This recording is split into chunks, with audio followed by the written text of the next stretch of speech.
Aloha everyone, Dr. Summer Nicole here of Yoga Doctors TV. I wanted to jump on and share just a quick insight I've noticed from years and years of clinical experience of people that come to me with lower back pain. There's a common thread, there's a common theme with these people that I wanted to share with you as far as a physical common theme, which is that they've lost the curve, the natural lumbar curve in the lower back. And so whenever that happens and you lose the natural curve in your lower back, it's there for a reason. So whenever that happens, you don't absorb shock very well in your spine, and then also your lower back curve and your neck curve mimic each other. And so you want to have that lower back curve so that your cervical curve, your neck, can also have its curve.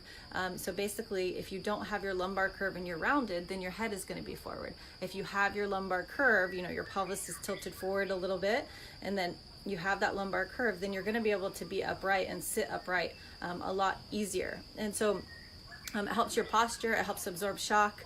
If you're somebody that is on the computer a lot, you're just sitting a lot, whether it's driving or at a computer, it's really important to reverse the effects of sitting. And so whenever you're sitting for a really long time and your hip flexors get really tight, your hamstrings get tight, really everything gets tight, and you lose that curve in your lower back, your spine begins to flatten out in the lower back area, and then the muscles just get tight around that area. And so you want to reverse the effects of sitting by stretching your hip flexors, by doing prone exercises.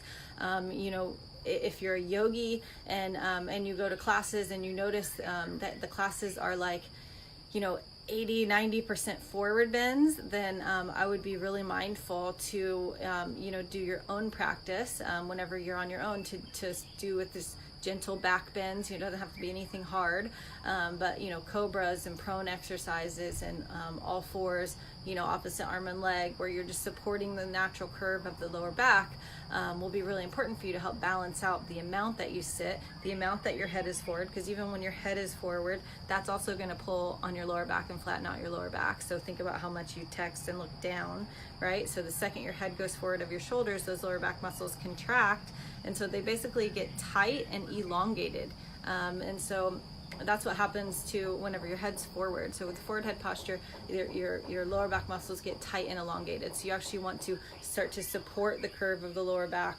If you're a meditator, make sure you're sitting on a cushion so that your knees are lower than your hips, and that will help get your pelvis tilted forward a little bit so that your lower back has its curve.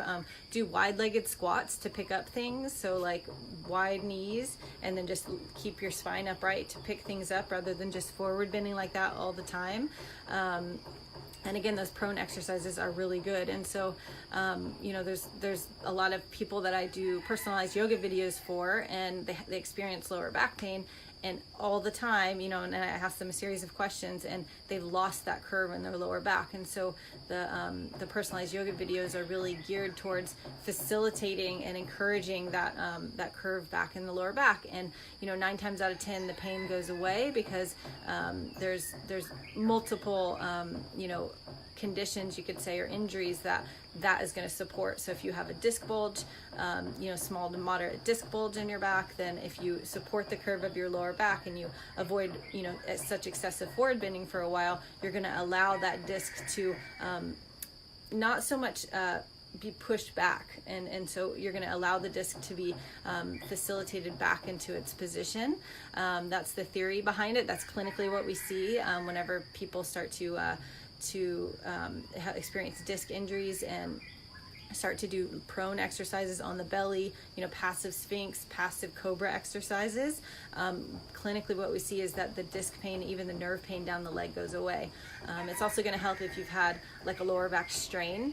It's going to help with if you're someone that has SI joint issues, because the sacrum gets unlocked between the two sides of the pelvis whenever the lower back flattens out. And so multitude of issues that it will help, just that you just be mindful about facilitating the curve in your lower back. So if you have any questions for me, please leave them below. If you're interested in a personalized yoga video, you can check it out on my website, www.yogadoctors.tv /personalized-yoga, I think it is, but you'll see it on my website. So if you have any questions, let me know, and I hope this helps you. Aloha.